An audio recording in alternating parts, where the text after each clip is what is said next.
Alhamdulillah wassalatu wassalamu ala rasulillah wa ala alihi wa sahbihi wa man tabi'ahum bi ihsanin ila yaumidin amma ba'd. Kaum muslimin dan muslimah rahimani wa rahimakumullah, kembali kita lanjutkan membaca dan mentalaah Hasyiah Thalathatil Usul karya Syekh Abdurrahman Al-Qasim rahimallahu ta'ala. Dan di kesempatan hari ini, nanti setelah selesai kajian, dibuka sesi tanya jawab dan pertanyaan. Silakan jika ada hal-hal yang berkenaan dengan apa yang telah dipelajari di Hasyiah Thalathatil Usul ini, jika ada hal yang perlu ditanyakan, silahkan ditanyakan. Qala al-musannif rahimallahu ta'ala wa rabbuhu al-ma'budu wa dalilu qawlu ta'ala ya ayyuhan nasu ubudu rabbakum alladhi khalaqakum walladhina min qablikum la'allakum tattaqun. Maka Rabb adalah al-ma'bud, zat yang disembah. Dalilnya firman Allah Ta'ala, wahai sekalian, wahai semua manusia, sembahlah Rabb kalian yang telah menciptakan kalian dan orang-orang sebelum kalian, supaya kalian bertakwa.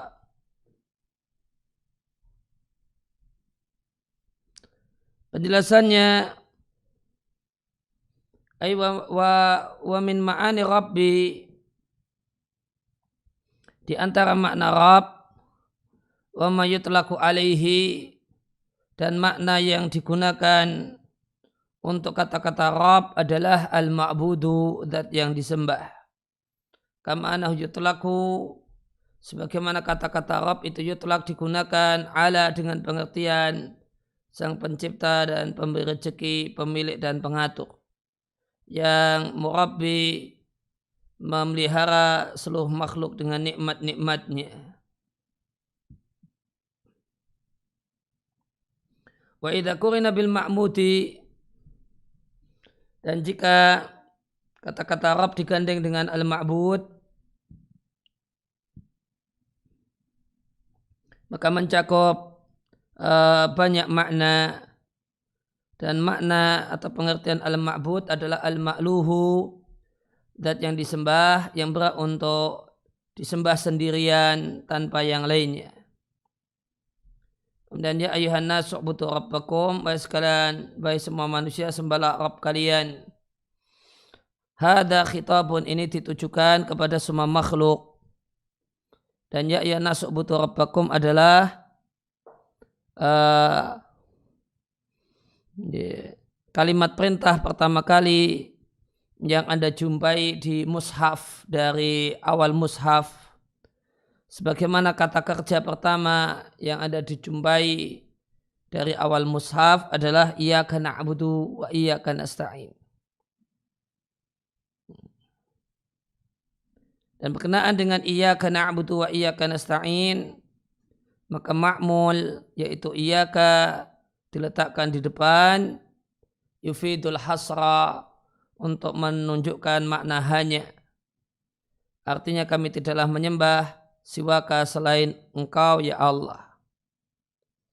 Sebagaimana awal syai'in, materi pertama kali yang didakwahkan oleh para rasul, dari rasul yang pertama sampai yang terakhir adalah ani'budullaha malakum min ilahin ghairu. Sembahlah Allah, kalian tidak memiliki sesembahan selain Allah.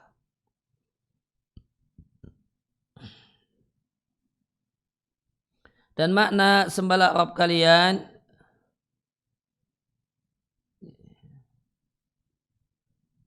wa makna demikian juga perkataan para rasul, ubudullah malakum min ilahin ghairuh, sembahlah Allah, tidak ada bagi kalian sesembahan selain Allah. Dan makna iyyaka na'budu wa iyyaka nasta'in adalah tafsiran yang disampaikan oleh Ibnu Abbas.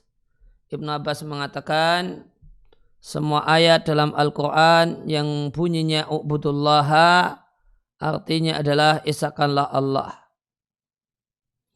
Maka Ibn Abbas menyampaikan bahasanya ibadah kepada Allah maknanya adalah mengesahkan Allah. artinya sembahlah Allah semata, duna kulli man siwahu, tanpa segala sesuatu selainnya.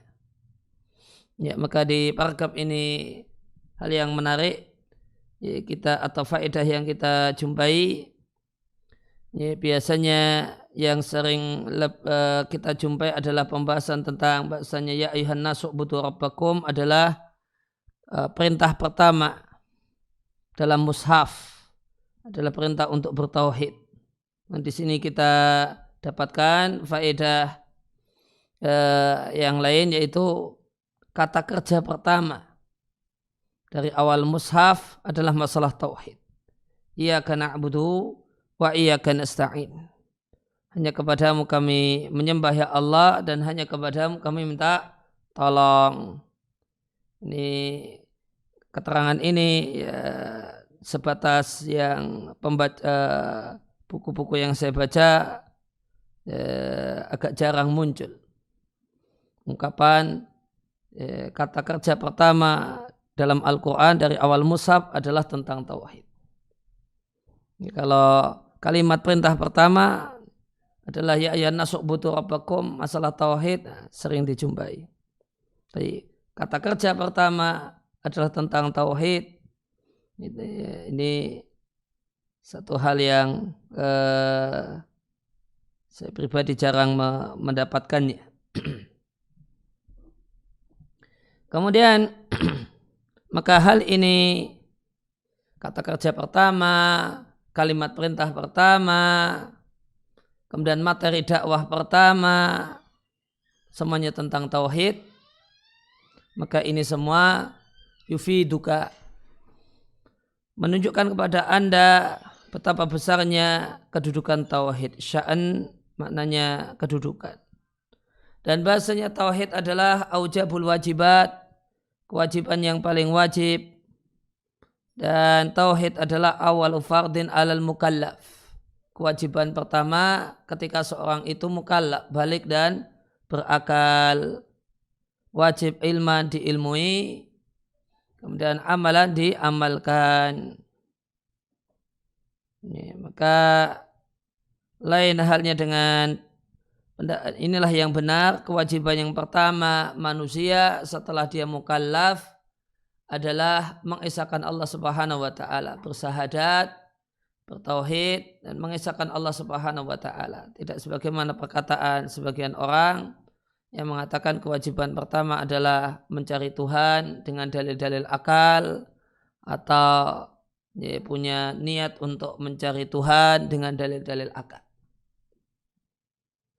Wawa, dan tauhid adalah kandungan dari syahadat la ilaha illallah. Ya, alati yang aujabul wajibat, kewajiban yang paling wajib adalah berilmu tentang makna la ilaha illallah, kemudian mengamalkan kandungannya. Kandungan la ilaha illallah adalah ifradullah bil ibadah,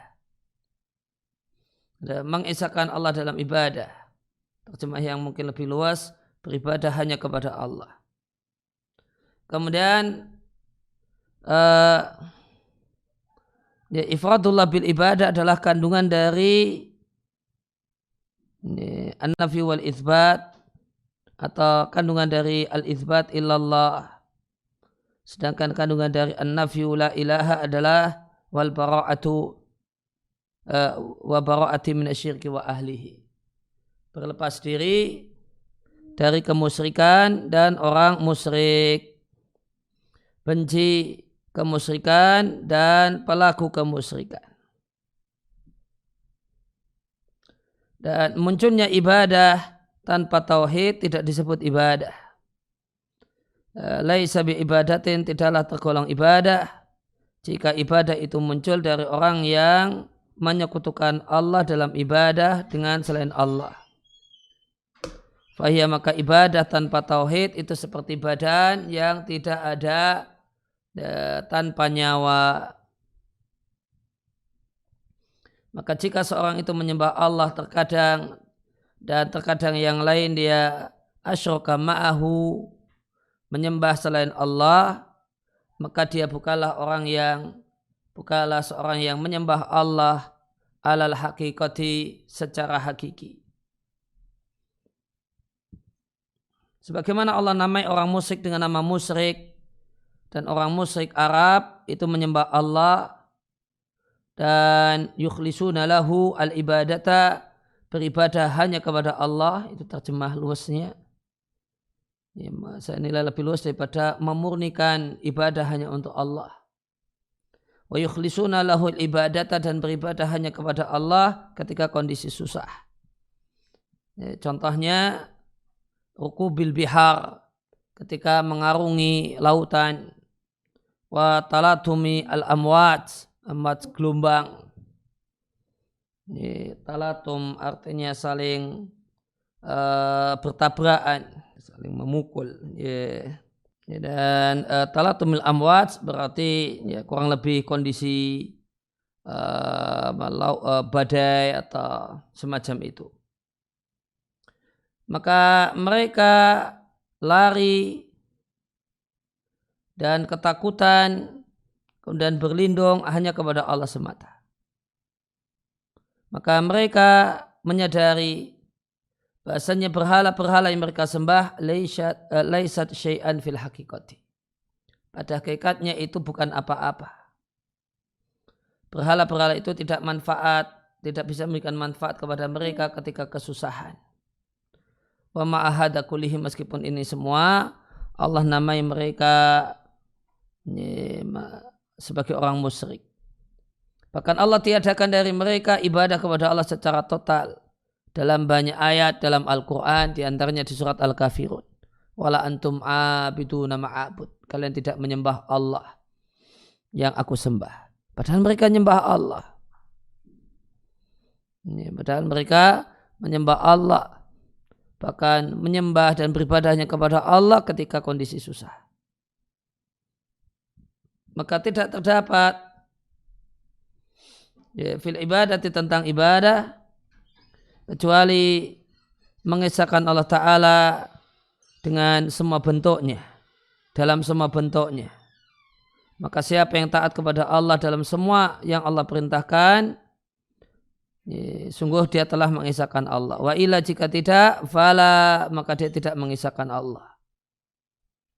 Wa kaunuhu ta'ala Rabbana, dan keadaan bahasanya Allah, kondisi bahasanya Allah adalah Rabb kita, yufidu menunjukkan, baik tadi dan menunjukkan bahasanya kita menyembah Allah semata dan kita tidak jadikan bagi Allah sekutu dalam rububiyah, demikian juga dalam uluhiyah dan dalam ibadah.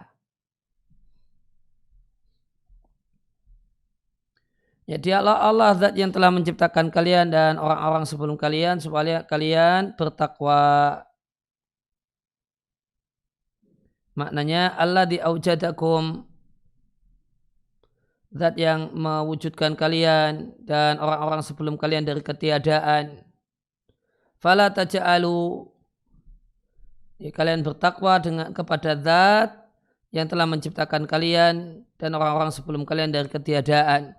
Maka janganlah kalian jadikan makhluk sebagai sekutu bagi sang pencipta dalam ibadah kepadanya. Fahuwa, maka dia Allah subhanahu arna syuraka anisyirki, sangat tidak membutuhkan sekutu. Namun isakalah dia Allah subhanahu supaya kalian selamat dari hukuman Allah dan pedihnya siksa Allah. Dialah Allah zat yang telah menjadikan untuk kalian bumi firasyan, hamparan, aibisaton, hamparan, ghaira hasinatin, terhampar dan tidak hazina itu jalan mendaki. Al-hasnu minal ardi ma ghaludha la sahla. Contohnya di hadis la sahla illa ma ja'altahu sahla wa anta taj'alul hasna in syi'ta sahla. Ya, bumi yang atau tanah yang hazan itu adalah tanah yang kasar. Yang kasar, yang sulit untuk dilewati. Namun bumi itu bisa terhampar, tatamakanuna, kalian memungkinkan untuk berjalan padanya dan tinggal di atas punggungnya dan memanfaatkan darinya berbagai macam bentuk pemanfaatan. Wasama'a bina'a, dan langit sebagai bangunan. artinya kubatan sebagai kubah yang dipasang untuk kalian, atap yang melindungi, yang dihiasi lentera-lentera yaitu bintang. Wal alamat, dan dihiasi dengan alamat yaitu bintang-bintang, yang dengan bintang tersebut kalian mengetahui arah di kegelapan daratan dan lautan. Wa anzala minas sama'i ma'a,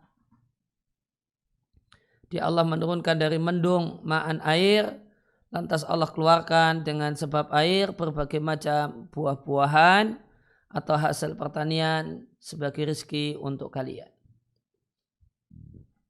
Artinya dia Allah menurunkan dari mendung al-matara, hujan. Maka as-sama di sini maknanya mendung. Kenapa? Inna kulla ma'alaka fahuwa sama'un.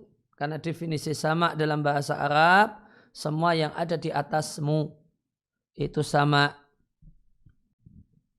Lantas dia Allah keluarkan dari air tersebut min jami'i anwa'its tsamarat, berbagai macam bentuk hasil pertanian sebagai rezeki bagi kalian supaya kalian bersenang-senang dengannya. Dan kalian gunakan nikmat-nikmat tersebut untuk beribadah kepada Allah semata. Wa kullu sifatin min hadis sifat, dan semua sifat-sifat ini yaitu semua perbuatan Allah ini berfaedah dan mengharuskan untuk mengesahkan Allah semesta alam, Rabb semesta alam dalam ibadah. Ini karena dia menciptakan kalian, ini mengharuskan kita beribadah hanya kepadanya. Dan menciptakan nenek moyang kalian, mengharuskan untuk beribadah kepadanya. Memberikan nikmat dengan bumi terhampar, langit sebagai pelindung, ini mengharuskan untuk beribadah hanya kepadanya.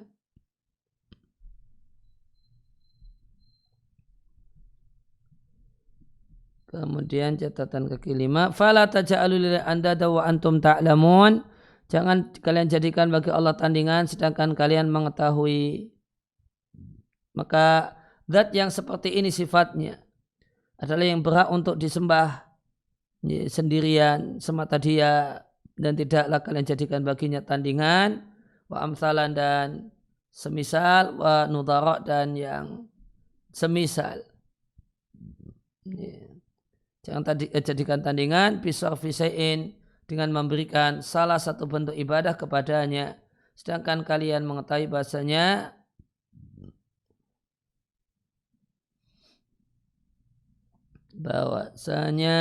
hanya kembali ke apa ini? Andat, tandingan-tandingan tersebut tidaklah semisal dengan Allah dalam biwajib minal wujuhi, dari sisi manapun.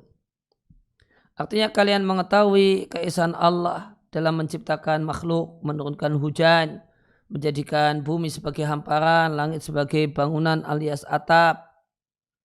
Ya, wa annahu la yarzuqukum ghairuhu, dan bahasanya tidak ada yang memberikan rezeki kepada kalian selain Allah.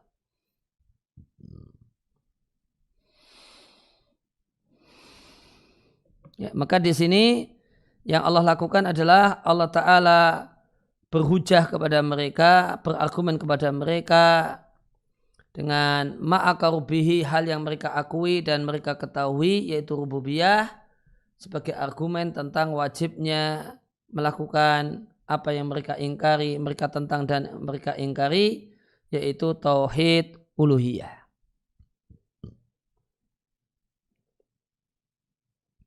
Maka Allah Ta'ala kathiran mas seringkali menjelaskan dalam kitabnya, dalam Al-Quran, menjelaskan tauhid uluhiyah dengan dalil tauhid rububiyah. Karena tauhid rububiyah adalah dalil yang lebih gamblang dan bukti yang lebih agung tentang tauhid uluhiyah, keesaan Allah dalam ibadah. Maka di sini dijelaskan bahasanya di surat Al-Baqarah yang tadi kita baca, Allah tidak menjelaskan rububiyah untuk rububiyah, namun rububiyah untuk uluhiyah. Maka tauhid rububiyah, maka tauhid uluhiyah, tauhid rububiyah adalah dalil tauhid uluhiyah.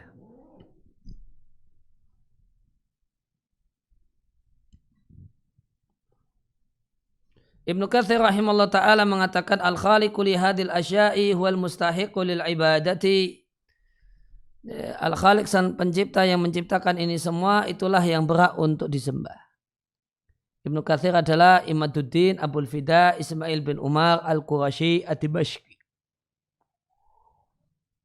Al-Hafidhu pakar hadis, ya, pemilik buku tafsir terkenal berarti pakar tafsir, wa tarikh dan pakar sejarah dan selain dan ilmu-ilmu yang lain.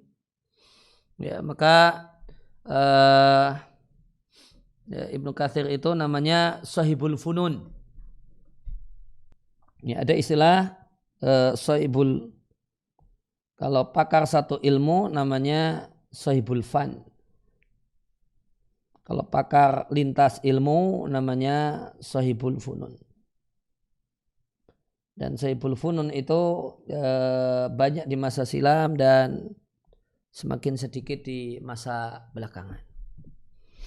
Maka Ibnu Katsir itu tergolong Sahibul Funun. Nama lainnya adalah bahasa Arabnya Al-Mutafannin. Ini Al-Mutafannin.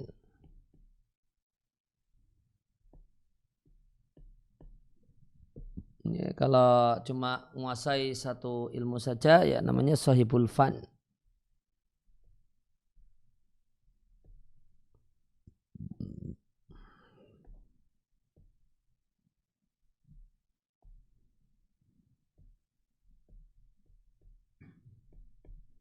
Sahibul Fan, spesialis satu cabang ilmu.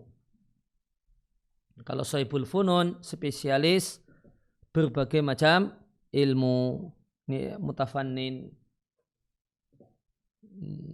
Sebutan yang lainnya di bahasa Arab kontemporer disebut dengan rajulun mausu'iyun. Orang yang ensiklopedis. Ini disebut dengan sebutan rajulun mausu'iyun. Ya, seperti ensiklopedia, ini ada, itu ada, itu ada. Nah, tanya ini ya jago, tanya itu ya hebat, tanya itu ya luar biasa. Nah, namanya rajulun mausu'i.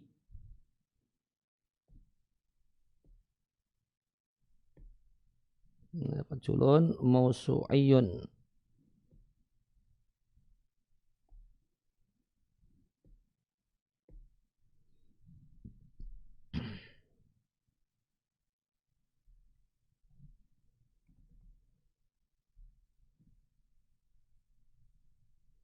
Ya, maka Ibnu Katsir minimal beliau pakar hadis, pakar tafsir, pakar sejarah.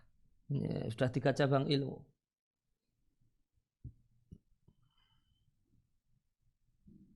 Dan sebagaimana diketahui ya buku tafsir beliau jadi buku induk. Dan perlu diketahui bahasanya tafsir Ibnu Katsir itu hakikatnya mukhtasar tafsir Tabari. Namun ma'aziyadat, diringkas namun diberi tambahan-tambahan. Buku sejarah beliau misalnya Bidayah wa Nihayah, nah, buku induk dalam bidang sejarah. Nah, beliau wafat tahun 774 Hijriah. Kemudian yakni anal ayat, bahasanya ayat dalat ala anal ladzi khalaqa hadil asya. Berbagai macam ayat dalat menunjukkan bahasanya zat yang menciptakan hadil asya, benda-benda ini, dan menciptakannya dari ketiadaan tanpa ada contoh sebelumnya, itulah yang berhak untuk mendapatkan ibadah semata dia tanpa yang lainnya. Yang lam yakum lahu syirkun, tidak punya kontribusi di dalamnya sedikit pun. Fiha wala fi ghairiha, baik dalam hal-hal itu ataupun yang lainnya. Wa in qalla, meskipun kontribusi yang sangat sedikit. Bahkan selain Allah Ta'ala, wa taqaddasa adalah makhluk yang dipelihara, yang diatur, mutasarrafun fihi. Fayakunu fi dzalika, maka dalam hal itu audahu burhanin, adalah bukti yang paling gamblang bahasanya dia Allah Subhanahu, dia adalah zat yang berhak untuk disembah semata dia, duna kulli man siwahu, tanpa yang lainnya. La ilaha ghairuhu wa la rabba siwahu, tidak ada ilah selainnya dan tidak ada Rabb selainnya. Ya, saya ingin sampaikan dan bacakan perbedaan tauhid rububiyah dengan tauhid uluhiyah.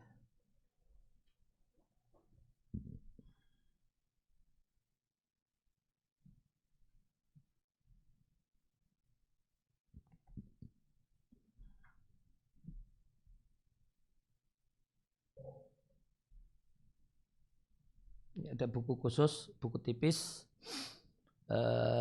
bahas tentang perbedaan tauhid rububiyah dan tauhid uluhiyah. Judulnya Tauhid Rububiyah wal Uluhiyah al-Furuq bainahuma, perbedaan keduanya. Wa ta'lifihima, dan buku-buku yang ditulis dalam dua bidang itu karya Muhammad bin Ibrahim Al-Hamad.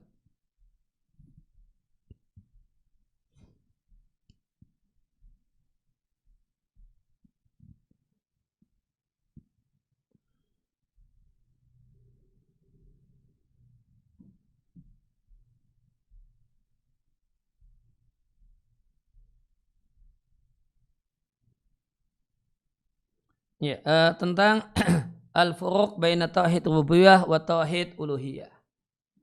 Perbedaan tauhid rububiyah dengan tauhid uluhiyah.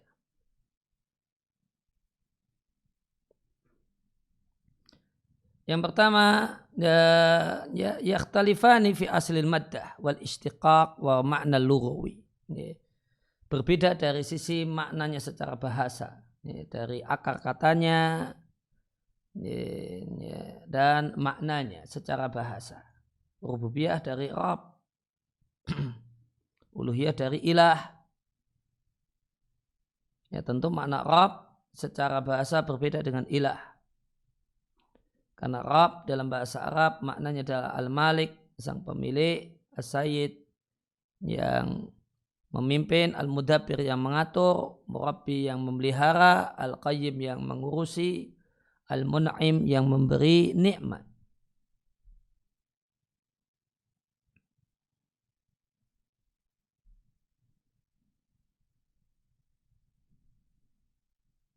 Dan Rabb dari sisi dia nama Allah artinya adalah man lahu al-khalq wal amru wal milku, zat yang mencipta, mengatur dan memiliki. Sedangkan ilah dari kata-kata alaha maknanya abada, menyembah. Ilah itu wazannya fi'al, maknanya maf'ul. Semakna dengan ghiras, maknanya marus, tanaman yang ditanam. Semakna dengan firash, maknanya mafrush, karpet hamparan. Semakna dengan sejenis dengan kitab, maknanya maktub. Maka ilah maknanya ma'luh. Dan ma'luh dalam bahasa orang Arab maknanya tanasuk wa ta'abbud, beribadah. Sehingga makna ma'luh artinya ma'bud, yang disembah. Kemudian yang kedua berbeda dari sisi makna syar'i.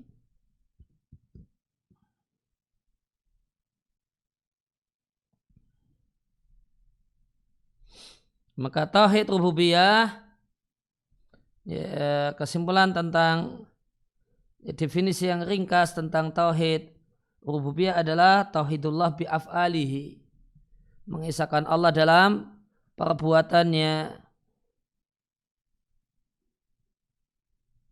Sedangkan tauhid uluhiyah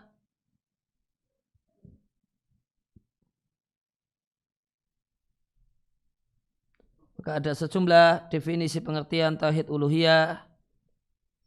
Di sini disebutkan beberapa definisi. Ada yang mendefinisikannya dengan ifradullahi bi af'alil ibadi, mengesahkan Allah berkaitan dengan perbuatan hamba. Atau Definisi yang lain, ifradullah bil ibadati, mengisahkan Allah dalam ibadah.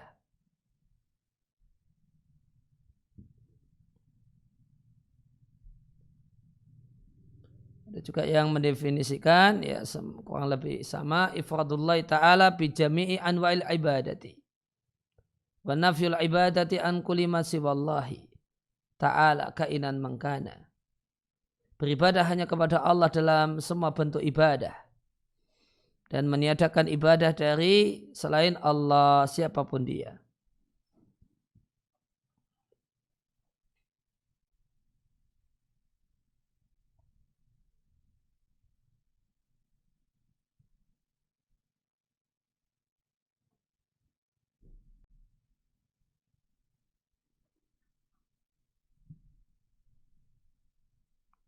Kemudian di sini dipuji definisi tauhid uluhiyah dari Syekh Sa'di. Didefinisikan dengan, beliau katakan, disebut dengan bita'rifin jami'in, definisi yang lengkap untuk tauhid uluhiyah. Ya, karena disebutkan definisinya, tafsirannya dan rukunnya.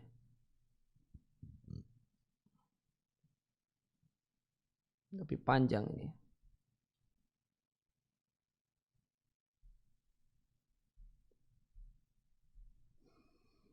Beliau katakan adapun Syekh Sa'di menyampaikan adapun batasan ya, atau batasan tauhid uluhiyah dan tafsirnya serta rukunnya adalah ayyu'lama wa yu'tarafa, diyakini dan disadari ala wajil ilmi, secara yakin dan yakin bahwasanya Allah adalah al-ma'luh wahdahu, yang disembah semata, alal hakikati, secara hakiki, yang betul-betul disembah, dan bahasanya semua sifat ibadah, semua sifat uluhiyah dan maknanya tidak ada pada satupun makhluk.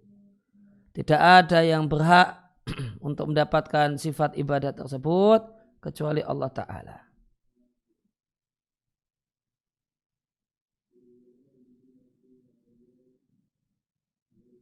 Ya, kemudian lanjutannya, setelah mengakui hal tersebut, mengetahui dan menyadari hal itu secara benar, lantas mengesahkannya dalam ibadah seluruhnya, baik ibadah lahir ataupun batin, dengan melaksanakan semua syariat Islam yang lahiriah, salat, zakat dan yang lain, dan wa yaqumu bi usulil iman, memiliki 6 rukun iman.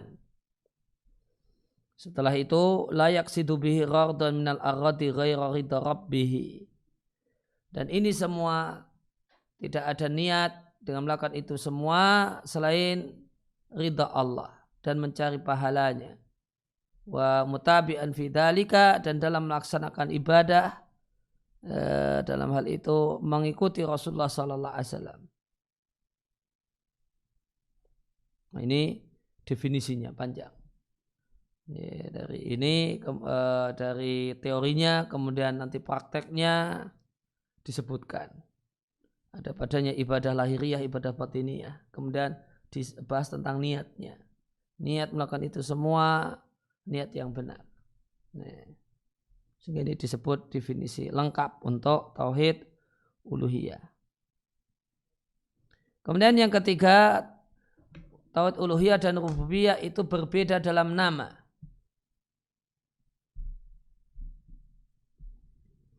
Maka tauhid rububiyah punya 5 nama. Sedangkan tauhid uluhiyah punya 7 nama. Ya, tauhid rububiyah punya 5 nama. Pertama, rububiyah itu sendiri. Yang kedua, tauhid ilmi. Yang ketiga, tauhid khubari. Yang keempat, tauhidul ma'rifati wal itsbati. Yang kelima, tauhidul i'tiqadi.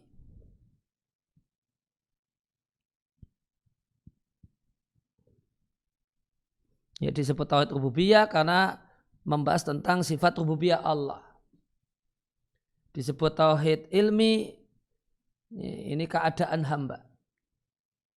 Keadaan hamba adalah berilmu dan yakin kalau Allah yang mencipta, Allah yang memiliki, Allah yang mengatur alam semesta. Kemudian disebut tauhid khubari, berita. Karena hakikat yang dilakukan oleh hamba adalah yakin terhadap berita tentang Allah. Berita tentang Allah. Bahasanya Allah itu menciptakan alam semesta. Allah itu punya perbuatan memberi rezeki. Allah itu punya perbuatan mematikan, punya perbuatan menghidupkan dan seterusnya. Dan itu semua berita tentang Allah.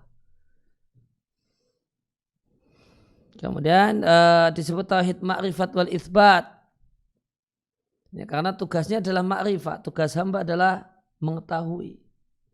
Wal itsbat dan menetapkan di dalam hati. Bahasanya Allah itu demikian dan demikian. Yang kelima disebut tauhidul i'tiqadi. At-tauhidu al-i'tiqadiyu, tauhid keyakinan, ya, karena kewajiban hamba adalah yakin. Ya, tidak ada amal. Dalam tauhid rububiyah itu tidak ada konsekuensi amal. Ya, untuk semata-mata rububiyah tidak ada konsekuensi harus berbuat apa. Ya, konsekuensinya adalah meyakini Allah lah yang mencipta, Allah memiliki, Allah yang mengatur. Kemudian sedangkan tauhid uluhiyah punya 7 nama.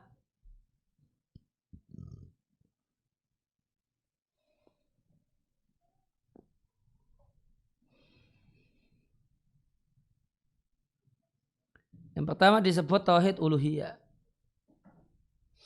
Yang kedua disebut tauhidul ibadati. Yang ketiga disebut dengan sebutan tauhidul iradati. Yang keempat disebut dengan sebutan tauhidul qasdi. Yang kelima disebut dengan sebutan at-tauhidu at-tolabiyu. Yang keenam disebut dengan tauhidul fi'liyu. Kemudian yang ketujuh tauhidul amali.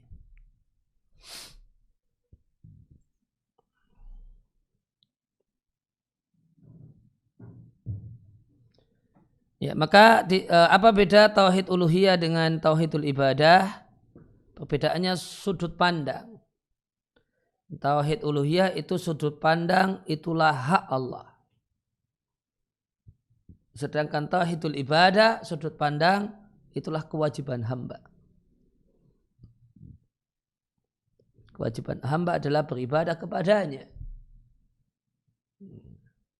Sedangkan tauhid uluhiyah adalah ya itulah haknya, hak Allah.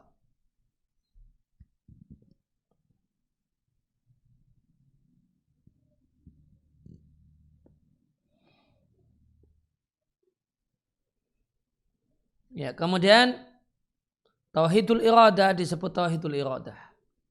Karena tauhid uluhiyah itu menuntut ikhlas.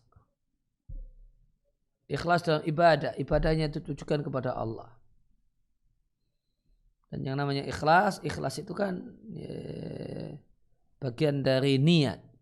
Niat itu sama dengan iradah. Tauhidul qasdi ya, mengesahkan niat. Dengan tauhid ini dibangun di atas prinsip memurnikan niat untuk Allah semata. Kemudian disebut dengan tauhid tolabi karena tolab di sini doa. Tolab di sini maknanya doa. Litadammunihi at-tolaba karena isi tauhid uluhiyah adalah tolab, meminta dan berdoa yang dilakukan oleh hamba kepada Allah. Tauhidul fi'liyu ya, karena isinya adalah perbuatan hati dan anggota badan.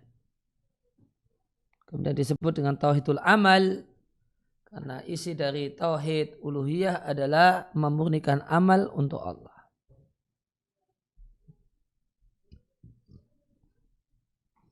Kemudian perbedaan yang keempat, tauhid uluhiyah itu adalah ahammu anwa'it tauhidi. Jenis tauhid yang paling penting.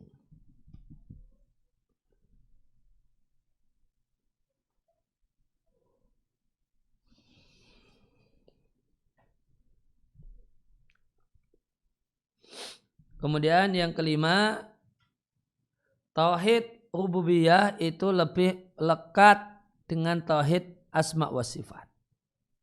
Sehingga ulama yang bagi tauhid itu dua macam, mereka jadikan rububiyah dan nama dan sifat Allah jadi satu.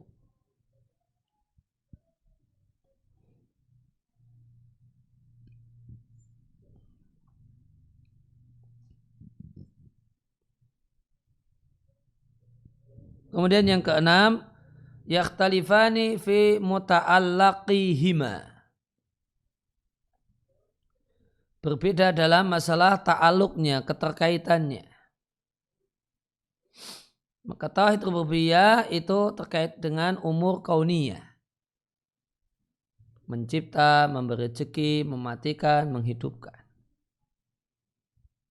Sedangkan tauhid uluhiyah itu kaitannya, sambungannya dengan perintah dan larangan.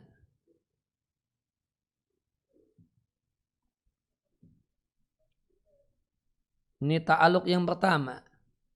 Ta'aluk yang kedua, rububiyah itu berkaitan dengan perbuatan Allah. Sedangkan uluhiyah berkenaan dengan perbuatan hamba atau manusia.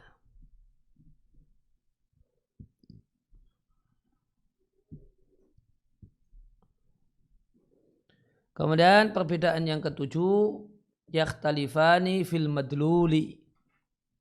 Tauhid rububiyah dan uluhiyah itu berbeda dalam madlul, dalam kandungannya. Rububiyah kandungannya adalah ilmi, kandungannya adalah ilmu. Sedangkan tauhid uluhiyah kandungannya adalah al-amalu, adalah amal.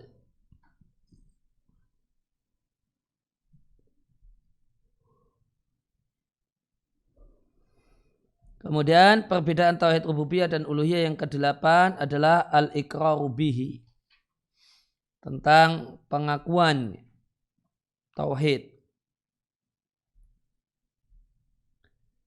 Ya, maka tauhid rububiyah diakui oleh orang-orang musyrik Arab, ya, meskipun tauhid rububiyah mereka tidak sempurna, namun diakui.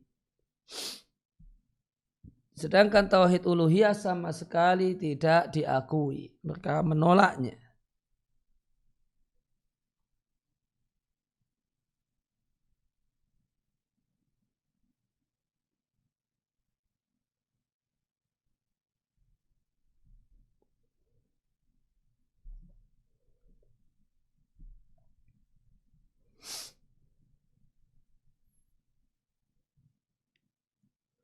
Kemudian yang kesembilan, perbedaan yang kesembilan, tauhid rububiyah mengharuskan tauhid uluhiyah. Dan inilah metode Al-Quran yang tadi kita bahas. Allah berdalil dengan tauhid rububiyah untuk menuntut orang-orang musyrik untuk mengesahkan Allah dalam ibadah.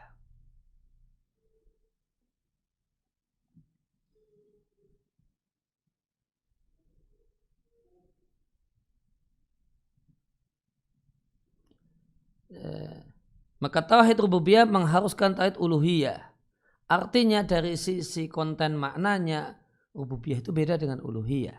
Dari sisi kandungan isinya itu berbeda. Akan tetapi tauhid rububiyah itu tidak akan terwujud nyata sempurna kecuali dengan mengesahkan Allah dalam ibadah. Dalam pengertian pengakuan tauhid rububiyah itu mengharuskan pengakuan tauhid uluhiyah.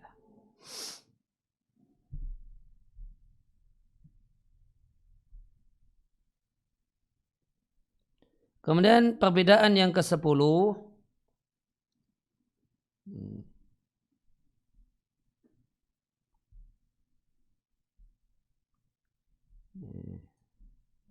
Jadi kalau kaitan dengan apa yang tadi kita baca di perbedaan yang ke-9 ini tadi. Tauhid rububiyah mengharuskan tauhid uluhiyah. Bahasa lainnya, tauhid rububiyah adalah dalil tauhid uluhiyah. Kemudian yang ke-10, tauhid uluhiyah itu mengandung tauhid rububiyah. Maka tauhid rububiyah itu masuk secara tidak langsung dalam tauhid uluhiyah. Dan ini bermakna bahasanya tauhid rububiyah adalah juz'un min makna ilahiyah. Tauhid rububiyah itu bagian dari makna uluhiyah.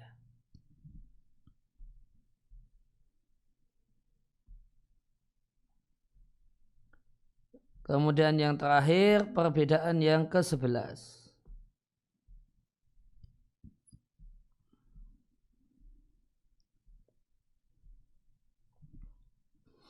Ya, rububiyah dan uluhiyah atau Rabb dengan ilah itu adalah dua kata. Idza istama'a iftaraqa wa idza iftaraqa istama'a.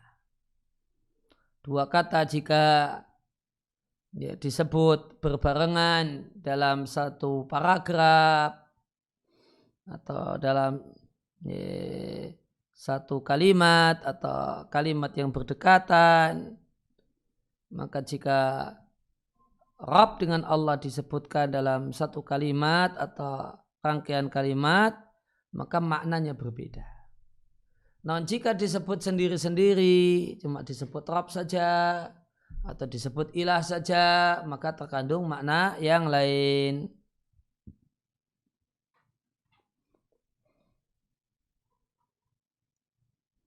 Ya, ketika Rabb dengan ilah itu disebut dalam satu rangkaian, contohnya di surat An-Nas.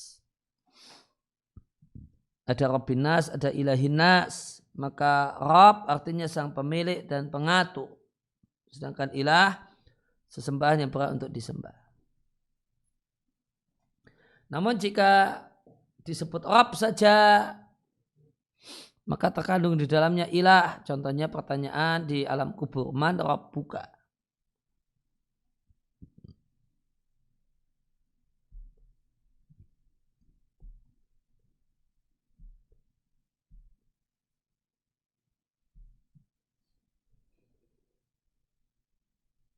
Itu 11 perbedaan tauhid rububiyah dan tauhid uluhiyah.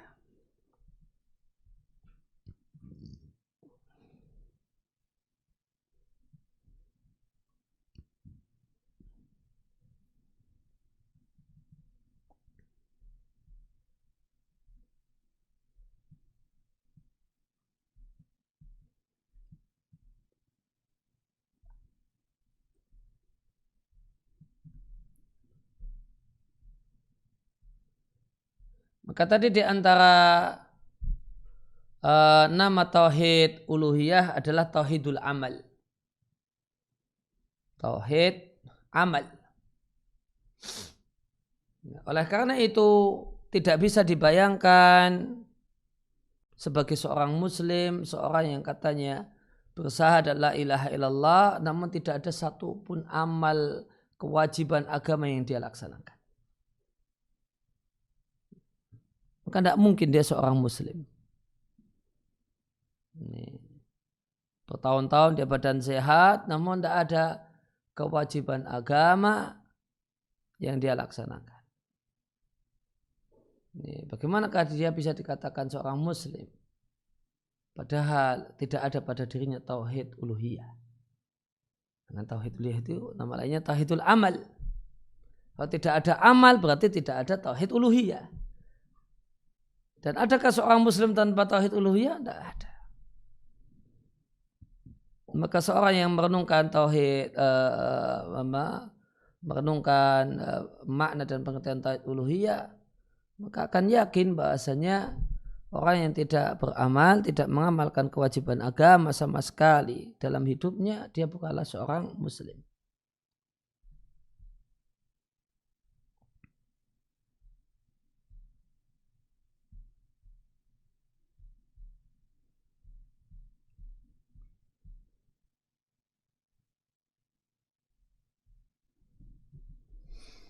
Nah, kemudian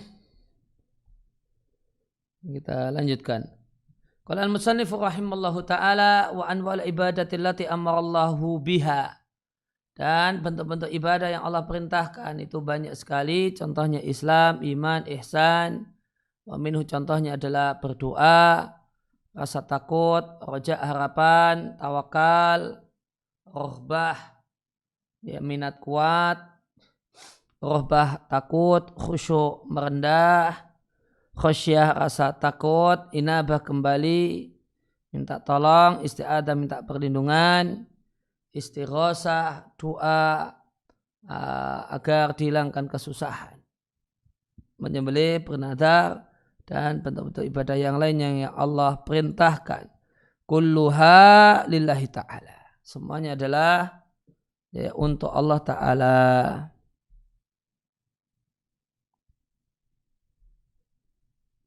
Ini penjelasannya. Wa asnaful ibadati, maka ragam atau varian ibadah yang Allah syariatkan bagi para hamba untuk melaksanakannya. Dan Allah perintahkan para hamba untuk beribadah dengannya. An-naw' ini kemudian disampaikan definisi naw'. Naw' adalah kullu darbin, setiap kategori tertentu. Ausinfin kategori min kulli syai', apapun bentuknya. Dan naw' itu lebih sempit daripada jenis. Ini sudah dijelaskan di pertemuan yang lewat. Yang cakupannya paling luas itu jenis. Bawahnya namanya naw'. Bawahnya lagi namanya fardun minal afrad.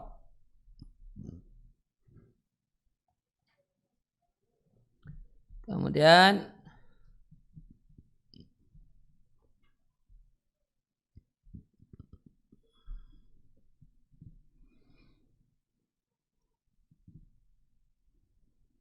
ya, semisal Islam, iman dan ihsan. Ya, tentang semisal, mislu syai' artinya sabihuhu, yang mirip, wan nadhir, dan yang semisal. Wa hadits thalathatu, dan tiga hal ini, Islam, iman dan ihsan, adalah a'la maratibiddin. Ini adalah level agama yang paling tinggi dan jenis ibadah yang paling penting. Oleh karena itu musannif ini memulai dengannya. Dan ini klasifikasi yang unik yang harus dipahami dengan cermat. Maka maratibuddin itu tiga, ya kan? Berdasarkan hadis Jibril, maratibuddin itu tiga.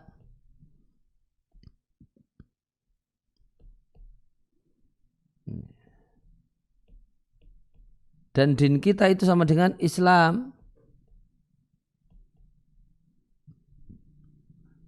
Maka maratibul Islam itu ada tiga. Salah satunya namanya Islam.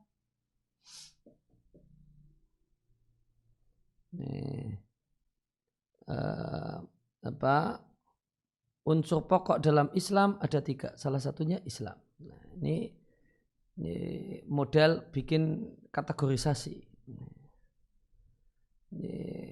Di mana nama salah satu kategori itu adalah sama dengan nama besar yang mau dibagi.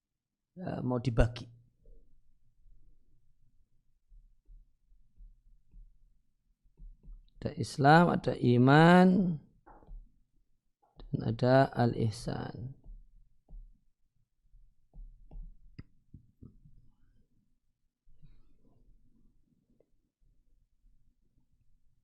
Ini sama dengan kalau kita bahas tentang masalah keperpihakan dengan non-muslim, mualat dengan orang dengan non-muslim dan orang kafir.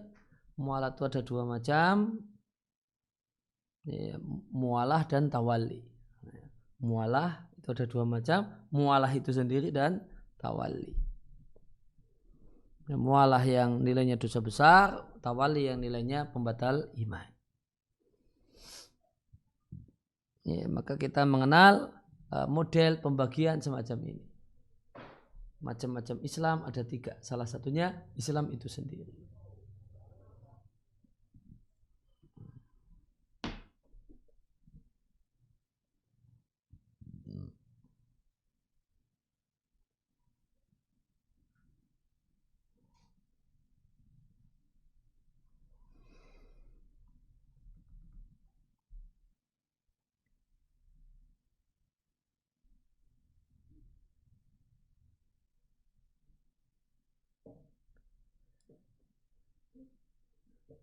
Nah, kemudian yang ketiga, yakni artinya macam-macam ibadah tidak terbatas pada macam-macam yang disebutkan di sini. Tidak terbatas fi hadil anwa' dalam macam-macam ini. Yang ada di sini disebut satu persatu. Oleh musannif rahimallahu ta'ala. Bal hiya anwa'un katsiratun jiddah. Namun macam-macam ibadah itu banyak sekali.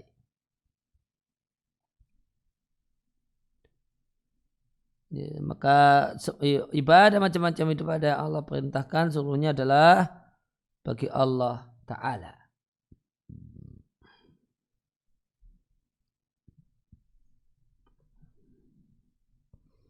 Jadi catatan yang keempat, isyarat ila ba'di hududiha. Maka ini isyarat tentang sebagian definisi ibadah menurut sebagian ulama.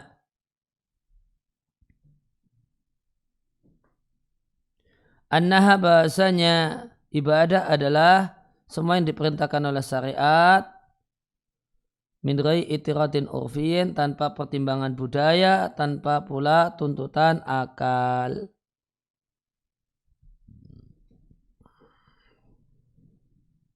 Nah, ini definisi pertama untuk apa itu ibadah. Dan pakai definisi ini, ibadah ini definisi untuk ibadah mahdhah. Disebut dengan ibadah mahdhah. Ibadah mahdhah itu sesuatu yang tidak bisa ditetapkan dengan akal sehat dan budaya. Maka di antara ibadah mahdhah salat dari takbiratul ihram sampai salam. Seandainya tanpa wahyu, tanpa syariat, apakah manusia bisa menghasilkan semacam ini? Jawabannya tidak bisa. Karena dia bukan tuntutan akal. Ma amar bi syar'an min ghairi itiradin urfiyin wala iqtida'in aqliyin. Manusia kalau dibiarkan dengan budayanya, ya tidak akan tahu. Tata cara sholat. Dengan akal sehatnya juga tidak tahu. Dan para ulama memiliki banyak sekali pengertian. Dan yang paling bagus, yang paling lengkap yang aku ketahui adalah definisi yang disampaikan oleh Syekhul Islam Taimiyah. Yaitu di kitab beliau Al-Ubudiyah. Ibadah adalah ismun jami'un.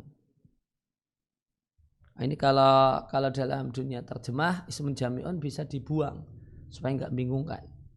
Ibadah adalah. Nah, ini enggak perlu sebuah nama, sebuah istilah yang mencakup. Enggak perlu. Di bahasa Indonesia ya. Ini definisi sesuatu itu ya langsung, enggak kemudian menyebutkan ini itu.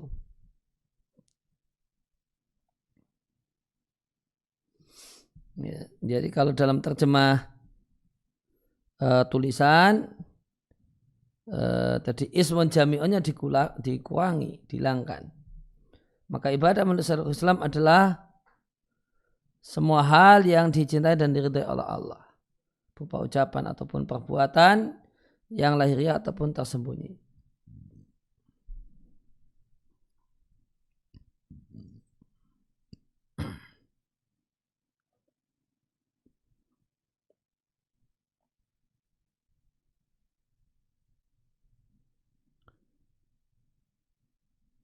Wa adda nahwan, dan Syekhul Islam kemudian menyebut satu persatu kurang lebih sebanyak apa yang disebutkan oleh musannif. Wa min ashmal ma'araftu bihi, dan yang paling lengkap yang aku telah ketahui. Fakulu fardin min afradil ibadah, maka setiap satuan ibadah itu dakhilun akan masuk di bawah ungkapan ini. Maka termasuk di dalamnya madzkur hal yang telah disebutkan. Dan dimasukkan padanya semua kegiatan yang tercakup oleh pengertian. Maka ringkasnya ibadah mencakup semua jenis ketaatan. Ya, maka di sini sampaikan dua definisi ibadah. Ada definisi ini dan ada definisi dari Ibnu Taimiyah.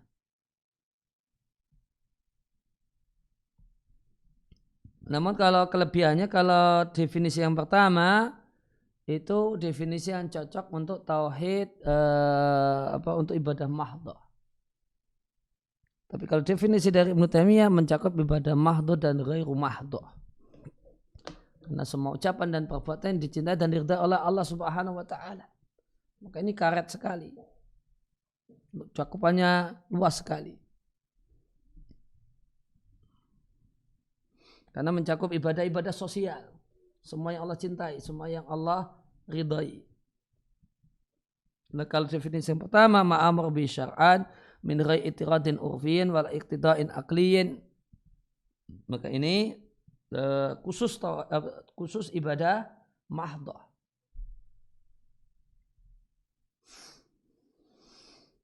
Kulluhu lillahi ta'ala, semuanya adalah bagi Allah. Semua bentuk-bentuk ibadah yang disebutkan dan yang lainnya adalah bagi Allah semata, tidak layak syai'un minhu. Ini satupun darinya untuk selain Allah, baik untuk malaikat yang dekat ataupun nabi yang sekaligus rasul. Lebih-lebih selain keduanya, tidak ada yang lebih sesat dan lebih zalim dibandingkan orang yang menjadikan makhluk yang dirawat syai'an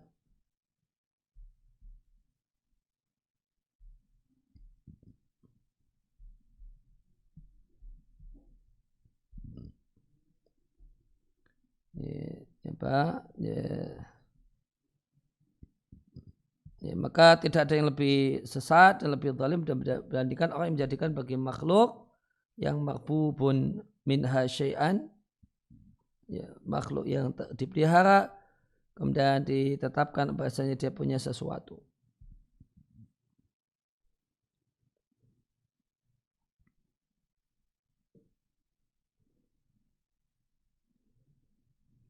Sesuatu dari ibadah. Mimman yaj'alu lil makhlukin marbubin, makhluk yang dipelihara ada syai'an sedikit minha dari ibadah. Ya, demikian yang kita baca kesempatan kali ini. Wassallallahu ala nabiyina Muhammadin wa ala alihi wasallam. Wa ta'ala alhamdulillahirabbil alamin. Ada pertanyaan? Sebentar. Dari Zoom ada?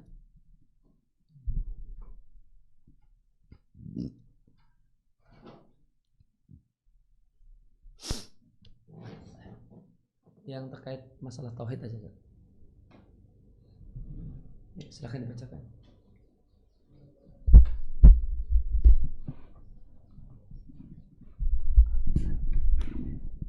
Baik, Ustaz, ada pertanyaan. Assalamualaikum warahmatullahi wabarakatuh. Waalaikumsalam warahmatullahi wabarakatuh. Ustaz izin bertanya, jika ada orang yang mencari simpati terhadap orang kafir dalam level yang berlebihan, namun karena faktor ingin mencari jabatan dunia, apakah termasuk mahabbah diniyah? Ya, yang jelas itu bentuk mahabbah yang terlarang. Bentuk keperpihakan yang terlarang, bentuk loyal, wala yang terlarang. Adapun apa derajat terlarangnya nanti perlu rincian yang lebih lanjut. Nah, baik, Ustaz, pertanyaan berikutnya. Bismillah. Afan Ustaz, apakah maksud dari tauhid uluhiyah mengandung tauhid rububiyah pada perbedaan ke-10? Jazakumullah khairan. Orang yang beribadah hanya kepada Allah, tidak mungkin dia tidak meyakini Allah sebagai pencipta, pemelihara, mengatur alam semesta. Tidak mungkin. itu dah auto, gitu kata bahasa orang sekarang. Ya, ketika dia seorang yang beribadah hanya kepada Allah, tidak mau beribadah kepada selain Allah, itu auto dia bisa dipastikan meyakini Allah satu-satunya yang mencipta dan mengatur jagat raya. Ya, demikian sallallahu ala nabiyina Muhammadin wa ala alihi wasallam wa sallam wa alhamdulillahirabbil alamin.